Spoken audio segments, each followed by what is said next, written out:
کفار مکہ اسلام اور مسلمانوں کے خلاف روز نت نئے منصوبے بناتے، لیکن انہیں ہمیشہ ناکامی ہی کا سامنا کرنا پڑتا۔ ایک روز ان کے بڑے مختلف منصوبوں پر غور کر رہے تھے کہ کسی نے مشورہ دیا، یہودی مذہبی معاملات میں زیادہ معلومات رکھتے ہیں، تو کیوں نہ ان سے حضرت محمد صلی اللہ علیہ وآلہ وسلم کے دعوی نبوت کے بارے میں رائے لی جائے۔ سرداروں کو مشورہ پسند آیا اور ایک وفد مدینہ منورہ کے یہودیوں کے پاس روانہ کر دیا۔ حضرت ابن عباس رضی اللہ تعالیٰ عنہ بیان کرتے ہیں، قریش مکہ نے علماء یہود کے پاس پیغام بھیجا، ہمیں حضرت محمد صلی اللہ علیہ وآلہ وسلم کے متعلق بتائیں کہ ان کے دعوے سے متعلق تمہاری کتب میں کوئی تذکرہ یا علامات ہیں کہ نہیں۔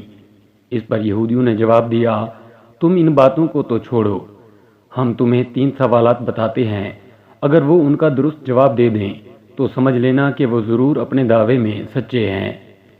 نمبر 1، اس شخص کا حال بیان کیجئے جو مشرق و مغرب میں فتوحات کرتا چلا گیا۔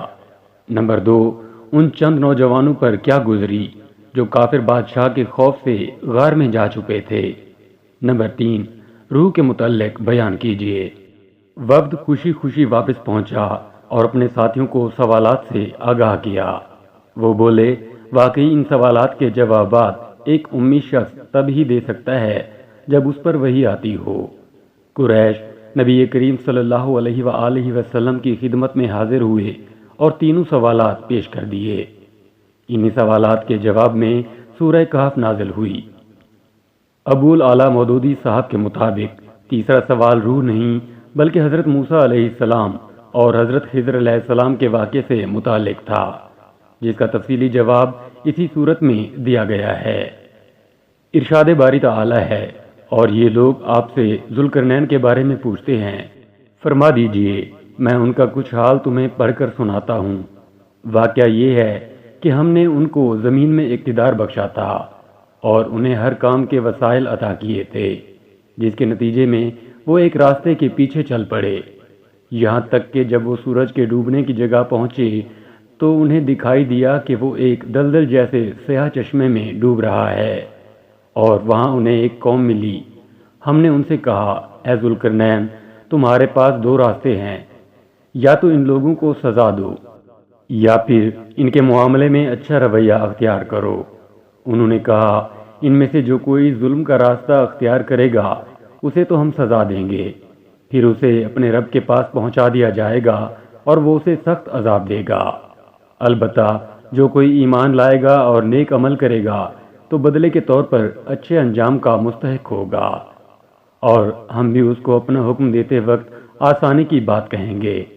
اس کے بعد وہ ذوالقرنین ایک اور راستے کے پیچھے چل پڑا، یہاں تک کہ جب وہ سورج کے طلوع ہونے کی جگہ پہنچے تو انہوں نے دیکھا کہ وہ ایک ایسی قوم پر طلوع ہو رہا ہے جسے ہم نے اس کی دھوپ سے بچنے کے لیے کوئی اوٹ مہیا نہیں کی تھی۔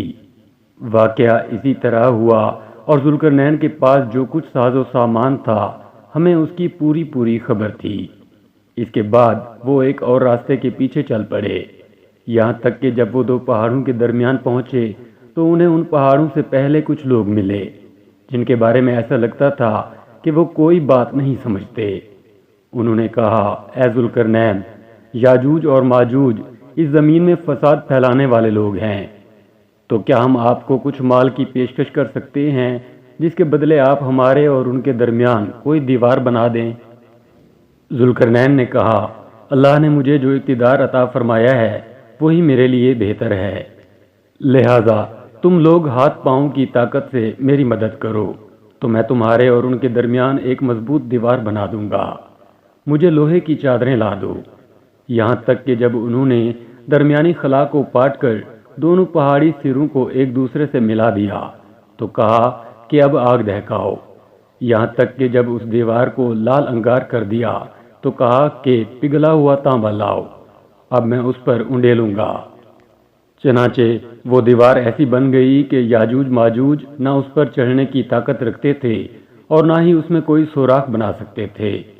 ذوالقرنین نے کہا، یہ میرے رب کی رحمت ہے کہ اس نے ایسی دیوار بنانے کی توفیق دی۔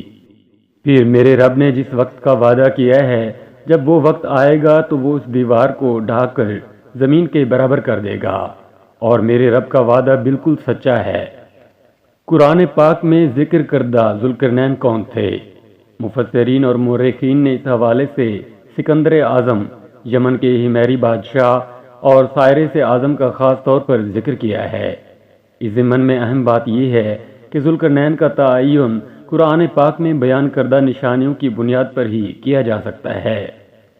قرآن پاک کے مطابق ذوالقرنین اللہ پر ایمان رکھنے والا ایک نیک بادشاہ تھا۔ اس نے مختلف سمتوں میں 3 بڑی فوجی مہمات سر انجام دیں۔ یاجوج ماجوج سے حفاظت کے لیے ایک آہنی دیوار بنوائی، اور پھر یہ کہ زمین کے ایک وسیع حصے پر اس کی حکومت قائم تھی۔ نیز اس معاملے کا ایک اہم نقطہ یہ بھی ہے کہ ذوالقرنین سے متعلق سوال یہودیوں کی ایما پر پوچھا گیا تھا، جس سے ظاہر ہوتا ہے کہ ان کے ہاں اس بادشاہ کی کوئی خاص اہمیت تھی۔ تو یہ بھی دیکھنا ہوگا کہ وہ کون سا بادشاہ تھا جسے یہودی اپنا ہیرو سمجھتے تھے۔ قدیم دور کے بعض مفسرین کا خیال ہے کہ سکندر اعظم ہی ذوالقرنین تھا، تاہم اس رائے کو قبول کرنے میں مشکل یہ ہے کہ سکندر اعظم، جسے سکندر مقدونی اور سکندر یونانی بھی کہا جاتا ہے، عقیدے کے لحاظ سے آتش پرست تھا، جبکہ اس کے ظلم و ستم اور قتل و غارت کی کہانیاں بھی تاریخ میں عام ہیں۔ علاوہ ازیں اس کی حکومت بھی اس قدر وسیع نہ تھی کہ اسے مشرق و مغرب پر حکومت سے تشبیہ دی جا سکے۔ یمن کے ہمیری بادشاہوں کے لیے ذو کا لقب استعمال کیا جاتا تھا، جیسے ذو نواس اور ذو نون وغیرہ۔ اس خاندان میں ایک ایسا بادشاہ بھی گزرا جس کا لقب ذوالقرنین بتایا جاتا ہے۔ یہی وجہ ہے کہ بعض مفسرین نے اسے ہی قرآن کا ذوالقرنین قرار دیا ہے۔ البیرونی نے تو اپنی کتاب میں کچھ ایسے قدیم اشعار بھی نقل کیے ہیں جن میں اسی بادشاہ کو ذوالقرنین بتایا گیا ہے، تاہم اس رائے کو بھی مقبولیت حاصل نہ ہو سکی۔ مولانا ابو الکلام آزاد، مولانا انور شاہ کشمیری، مفتی محمد شفیع، مولانا ابو العلا مودودی، مولانا حفظ الرحمان سیواری، ڈاکٹر اسرار احمد اور مفتی محمد تقی عثمانی سمیت بیشتر جدید مفسرین اور مورخین کا سائرس اعظم یعنی خورس، خسرو یا کورش کی طرف رجحان ہے کہ قرآن پاک میں بیان کردہ بیشتر نشانیاں اسی پر صادق آتی ہیں۔ یہودیوں میں حضرت دانیال علیہ السلام کے ایک خواب کا چرچا تھا، جس میں انہوں نے لمبی سینگوں والے ایک ایسے مینڈھے کو دیکھا تھا جو مختلف سمتوں میں سینگیں مارتا اور کوئی جانور اس کے مقابلے میں نہ ٹھہرتا۔ یہودی کتب کے مطابق حضرت جبرائیل علیہ السلام نے اس خواب کی تعبیر یوں بیان فرمائی کہ مینڈھا ماد اور فارس کا بادشاہ ہے۔ یہودی اسی بنیاد پر اس بادشاہ کے منتظر تھے جو انہیں ان کا کھویا مقام واپس دلا سکے۔ تاریخی طور پر یہ بات ثابت ہو چکی ہے کہ وہ سائرس ہی تھا جس نے ماد اور فارس کو متحد کر کے ایک عظیم سلطنت کی بنیاد ڈالی، اور پھر ایک کے بعد دوسرا علاقہ فتح کرتا چلا گیا، یہاں تک کہ اس کی سلطنت بقول مولانا مودودی ایک طرف سندھ اور ترکستان سے لے کر مصر اور لیبیا تک اور دوسری طرف مقدونیہ تک وسیع ہو گئی تھی۔ شمال میں اس کی سلطنت قفقاز اور خارزم تک پھیل گئی تھی۔ عملاً اس وقت کی پوری مہذب دنیا اس کے تابع فرمان تھی۔ سائرس نے یہودیوں کو بخت نصر جیسے ظالم و جابر بادشاہ کی غلامی سے نجات دلائی اور ان کے مقدس ترین مقام یروشلم یعنی موجودہ مقبوضہ بیت المقدس کو دوبارہ آباد کیا۔ نیز سائرس اللہ پر ایمان رکھنے والا ایک صالح بادشاہ تھا۔ مولانا حفظ الرحمان سیواری نے اپنی معروف کتاب قصص القرآن کی جلد سوم میں اس معاملے پر نہایت عمدہ علمی بحث کی ہے۔ نام کا مطلب کرن سینگ کو کہتے ہیں اور ذو کا مطلب ہے 2، یوں ذوالقرنین کا مطلب ہوا 2 سینگوں والا۔ اسے یہ نام کیوں دیا گیا، اس حوالے سے مختلف آراء پائی جاتی ہیں، جن کے مطابق اس کی 2 زلفیں تھیں، اس لیے ذوالقرنین کہلائے۔ مشرق و مغرب پر حکومت کی وجہ سے یہ لقب ملا۔ سر پر سینگوں جیسے نشان تھے۔ کیا وہ نبی تھے؟ قرآن پاک میں اللہ تعالیٰ کی ذوالقرنین سے گفتگو کا ذکر ہے جب اس نے ایک علاقے کو فتح کیا تھا۔ اس لیے یہ سوال سامنے آیا کہ کیا وہ نبی تھے، اور کیا یہ گفتگو وحی کے ذریعے ہوئی تھی؟